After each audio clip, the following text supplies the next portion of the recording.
So this afternoon we gathered here in the chapel at our Catholic high school, St. Petersburgh Catholic, to celebrate the Mass, which is a very, very powerful prayer that we have as a church to pray in thanksgiving for the gift of our new Pope, Pope Leo XIV. And you mentioned in Mass a couple of things you were kind of surprised by. This time, how quickly Pope was selected, and also our first American Pope. Is that right? Yeah, you know, I was telling somebody the other day that you always have to allow for unexpected things or surprises, and I certainly think that's the case with the election of Pope Leo XIV. For some reason, I wasn't thinking he'd be elected this quickly, and while his name was mentioned among those who could be elected, the fact that he is an American kind of made him a long shot, so that was also very much a surprise. Why did that make him a long shot?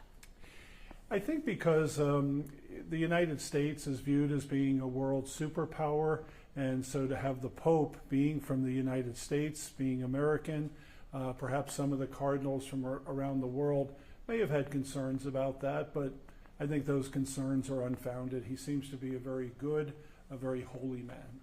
Do you know much about him? I don't actually. I'm going to, like many of the faithful, I'm going to have to learn about Pope Leo XIV. I do know he's from Chicago. He's a member of the Augustinian order and spent most of his priesthood and even time as a bishop in Peru, so in missionary territory, and most recently working at the Vatican in the dicastery for bishops, which is the congregation or the department, for lack of a better saying, that chooses bishops or helps the Pope to choose bishops for around the world. Is there anything else that you think is important for people to know about this new Pope or about today?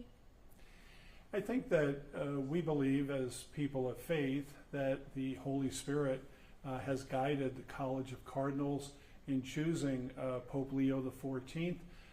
So I just ask the faithful and people around the world to simply be open, you know, to watch what he says, listen to what he says, but also to watch what he does. And he's here to teach us, to lead us in prayer. And the coming days, weeks, months, and years will reveal his vision for the church and where he believes that God is calling the church to go. Bishop, let's talk about, we were over at Sefner with you over there earlier, and you just left probably about 15 minutes after when the smoke came. Talk about that car ride over from getting like, we have white smoke, and then all of a sudden we have an American Pope. So when I was at the blessing this morning at Sefner, I told a few people there that I was on white smoke watch, so waiting for the white smoke to come up. And so yeah, I was on the Selman Expressway actually when I heard the news on the radio that we had a Pope. Habemus Papam, we have a Pope, and the white smoke had risen. So I was filled with joy, I was filled with emotion. I have to say a couple tears shed because of it being such a special and significant moment for the life of the church.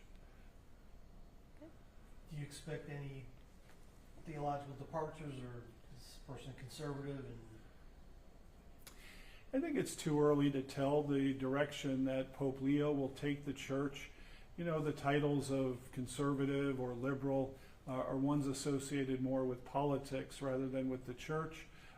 Because the church is ever ancient, ever new.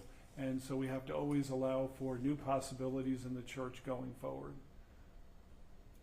Good. Anybody? Good. Perfect. Thank you so much. Thank you very much. So God bless you all.